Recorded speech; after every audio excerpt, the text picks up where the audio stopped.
श्री गणेशाय नमः. श्री स्वामी समर्थ. आज आपण चौथ्या खंडातल्या उत्तरकांडाचा 17वा सर्ग वाचूया. अगस्त्य पुढे सांगत होते, धनाध्यक्षाने पाहिले की हजारो यक्षप्रवर भयभीत होऊन पळताहेत. तेव्हा मणिभद्र नामक एका महायक्षाला हाक मारली आणि तो म्हणाला, यक्षप्रवर, रावण पापात्मा तसेच दुराचारी आहे. तू त्याला मारून टाक आणि युद्धात झळकणाऱ्या वीर यक्षांना अभय दे. महाबाहू मणिभद्र अत्यंत दुर्जय वीर होता. कुबेराची अशी आज्ञा होताच तो 4000 यक्षांची सेना घेऊन फाटकापाशी गेला आणि राक्षसांशी युद्ध करू लागला. त्यावेळी यक्षयोद्धे गदा, मुसळे, प्रास, शक्ती, तोमर तसेच मुदगरांचे प्रहार करीत यक्षांवर तुटून पडले. ते घोर युद्ध करीत असलेल्या बाज पक्षाप्रमाणे तीव्र गतीने सर्वत्र संचार करू लागले. कोणी म्हणे, मला युद्धाची संधी द्या, तर दुसरा म्हणे, मी युद्धाला पाठ दाखवू इच्छित नाही. मग तिसरा पुन्हा म्हणे, मला माझं हत्यार द्या. ते तुमुल युद्ध पाहून देव, गंधर्व तसेच ब्रह्मवादी ऋषी देखील मोठ्या आश्चर्यात पडले होते. त्या रणभूमीवर प्रहस्ताने 1000 यक्षांचा संहार करून टाकला. मग महोदराने आणखी 1,000 प्रशंसनीय यक्षांचा विनाश केला. त्यावेळी कुपित झालेल्या रणोत्सुक मारीचाने निमिषार्धात शेष 2000 यक्षांना जमिनीवर लोळविले.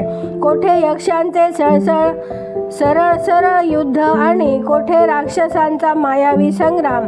ते आपल्या मायाबलामुळेच यक्षांपेक्षा अधिक शक्तिशाली ठरले. या महासमरात धूम्राक्षाने येऊन क्रोधपूर्वक मणिभद्राच्या छातीवर मुसळाचा प्रहार केला. परंतु त्यामुळे तो विचलित झाला नाही. मग मणिभद्राने देखील गदा फिरवून ती राक्षस धूम्राक्षाच्या मस्तकावर फेकून मारली. त्या आघाताने व्याकुळ होऊन धूम्राक्ष जमिनीवर आडवा झाला. धूम्राक्ष गदेच्या आघाताने घायाळ तसेच रक्तात न्हाऊन पृथ्वीवर पडलेला पाहून दशमुख रावणाने रणभूमीवर मणिभद्रावर हल्ला चढविला. दशानन क्रोधित होऊन धावून आलेला पाहून यक्षप्रवर मणिभद्राने त्याच्यावर 3 शक्तींनिशी प्रहार केला.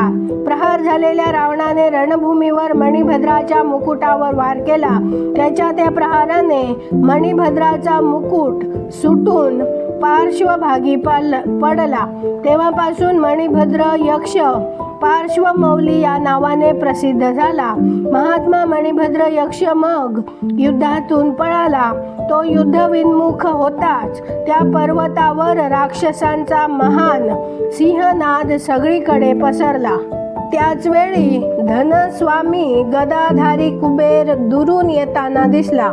त्याच्याबरोबर शुक्र आणि प्रौष्ठपद नामक मंत्री तसेच शंख आणि पद्म नामक धनाचे अधिष्ठाते देव देखील होते. विश्रवा मुनींच्या शापाने क्रूर प्रवृत्ती झाल्या कारणाने जो गुरुजनांना प्रणाम करण्यासारखी साधी कर्तव्य देखील पार पाडित नव्हता, शिष्टाचारांना नाही जो वंचित होता, तो आपला भाऊ रावण युद्धाला उभा ठाकलेला पाहून बुद्धिमान कुबेराने ब्रह्मदेवांच्या कुलात उत्पन्न झालेल्या पुरुषाला साजेसे बोलण्यास सुरुवात केली. तो म्हणाला, दुर्बुद्धी दशग्रीव, मी मनाई करूनही यावेळी तू ऐकण्याच्या मनस्थितीत नाहीस. परंतु पुढे जाऊन जेव्हा या कुकर्माचं फळ तुला मिळेल आणि तू नरकात पडशील, त्यावेळी माझं म्हणणं तुला समजेल. जो दुर्बुद्धी पुरुष मोहवश विष पिऊनही ते विष आहे हे ध्यानी घेत नाही, त्याला त्याचा परिणाम दिसू लागल्यावर आपल्या केलेल्या कर्माचं ज्ञान होतं. तुझ्या कुठल्याही कृत्यामुळं तुझ्या म्हणण्याप्रमाणे ते धर्मयुद्ध का असेना देव प्रसन्न होत नाहीत, म्हणून तुला असा क्रूर भाव प्राप्त झाला आहे आणि हेच तू ध्यानी घेत नाहीस. जो माता, पिता, ब्राह्मण आणि आचार्यांचा अपमान करतो तो यमराज वश होऊन त्याच्या पापाचं फळ भोगतो. हे शरीर क्षणभंगूर आहे हे मिळवून जो तपाचं उपार्जन करीत नाही तो मूर्ख मेल्यानंतर जेव्हा त्याला आपल्या दुष्कर्माचं फळ मिळतं तेव्हा पश्चाताप होतो. धर्मानं राज्य, धन आणि सुखाची प्राप्ती होते. अधर्मानं केवळ दुःखच भोगावं लागतं. म्हणून सुखासाठी धर्माचं आचरण कर, पापाचा सर्वथैव त्याग कर. पापाचं फळ केवळ दुःख आहे आणि ते स्वतःलाच इथं भोगावं लागतं. म्हणून जो मूढ पाप करतो तो जणू स्वतःचा वध करीत असतो. कुठल्याही दुर्बुद्धी पुरुषाला स्वेच्छेनं उत्तम बुद्धीची प्राप्ती होत नाही. जो जसं कर्म करतो तसंच फळ भोगतो. जगातल्या पुरुषांची समृद्धी, सुंदर रूप, बल, वैभव, वीरता तसंच पुत्रादींची प्राप्ती पुण्यकर्माच्या अनुष्ठानानंच होते. अशा प्रकारे आपल्या दुष्कर्मामुळं तुलाही नरकात जावं लागेल, कारण तुझी बुद्धी अशी पापासक्त होत आहे. दुराचारींशी बोलता कामा नये असाच शास्त्रांचा निर्णय आहे. म्हणून मीही आता तुझ्याशी काहीही बोलणार नाही. अशा प्रकारे त्याने रावणाच्या मंत्र्यांनाही वाकताडण केले. मग त्यांच्यावर शस्त्रांचा प्रहार केला. त्यामुळे घायाळ होऊन ते मरीच्या आधी सर्व राक्षस युद्धाला पाठ दाखवून पळून गेले. त्यानंतर महात्मा यक्षराज कुबेराने आपल्या गदेने रावणाच्या मस्तकावर प्रहार केला. त्यामुळे घायाळ होऊनही तो आपल्या जागेवरून विचलित झाला नाही. त्यानंतर ते दोन्ही यक्ष आणि राक्षस, कुबेर तसेच रावण त्या महासमरात एकमेकांवर वार करू लागले. परंतु दोघातला कोणीही घाबरलाही नाही आणि थकलाही नाही. त्यावेळी कुबेराने रावणावर आग्नेयास्त्राचा प्रयोग केला, परंतु राक्षसराज रावणाने वरुणास्त्राद्वारे त्याचे ते अस्त्र शांत केले. त्यानंतर त्या राक्षस राजाने राक्षसी मायेचा आश्रय घेतला आणि कुबेराचा विनाश करण्यासाठी लाखो रूपे धारण केली. यावेळी दशमुख रावण वाघ, डुक्कर, मेघ, पर्वत, समुद्र, वृक्ष, यक्ष आणि दैत्य सर्वच रूपात दिसू लागला. अशा प्रकारे तो खूपशी रूपे प्रकट करीत होता. ती रूपेच दिसत होती, तो स्वतः मात्र दृष्टीस पडत नव्हता. त्यानंतर दशमुखाने एक खूप मोठी गदा हातात घेतली आणि ती फिरवून कुबेराच्या मस्तकावर मारली. अशा प्रकारे रावणाकडून घायाळ होऊन धनस्वामी कुबेर रक्तात न्हाल्यासारखा झाला आणि व्याकुळ होऊन मुळातून कापला गेलेल्या अशोक वृक्षाप्रमाणे पृथ्वीवर कोसळला. त्यानंतर पद्य आणि निधींच्या अधिष्ठात्या देवांनी त्याला घेरा घालून उचलले आणि नंदनवनात नेऊन शुद्धीवर आणले. अशा प्रकारे कुबेराला जिंकल्यावर राक्षसराज रावण आपल्या मनात मोठा संतुष्ट झाला आणि आपल्या विजयाचे चिन्ह म्हणून त्याने कुबेराचे पुष्पक विमान आपल्या ताब्यात घेतले.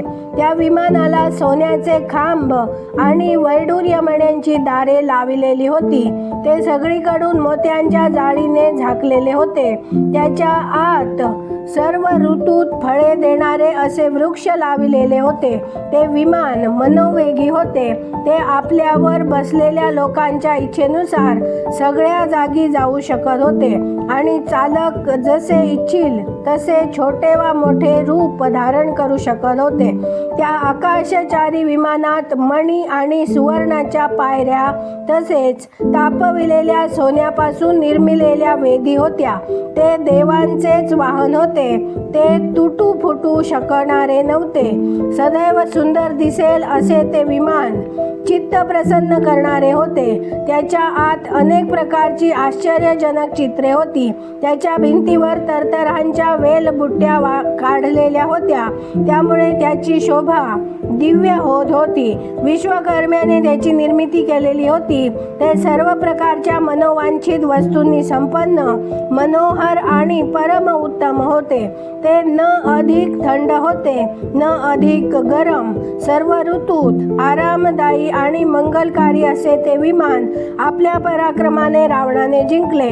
मग त्या इच्छेनुसार चालणाऱ्या विमानात आरूढ होऊन अत्यंत खोटी बुद्धी असलेला राजा रावण अहंकारी होऊन असे मानू लागला की आपण त्रैलोक्यच जिंकले आहे. अशा प्रकारे वैश्रवण देवाला पराभूत करून तो कैलासावरून खाली उतरला. निर्मल किरीटाने आणि हाराने विभूषित झालेला तो प्रतापी निशाचर आपल्या तेजाने महान विजय प्राप्त करून घेऊन त्या उत्तम विमानावर आरूढ होऊन यज्ञमंडपात प्रज्वलित होणाऱ्या अग्निदेवाप्रमाणे शोभू लागला. इथे 17वा सर्ग पूर्ण झाला. उद्या आपण 18वा सर्ग वाचूया. हे रामायण जास्तीत जास्त लोकांपर्यंत शेअर करा, लाईक करा, सबस्क्राईब करा आणि बेल आयकॉन क्लिक करून कमेंटमध्ये जय श्रीराम लिहायला विसरू नका. धन्यवाद. जय जय श्रीराम.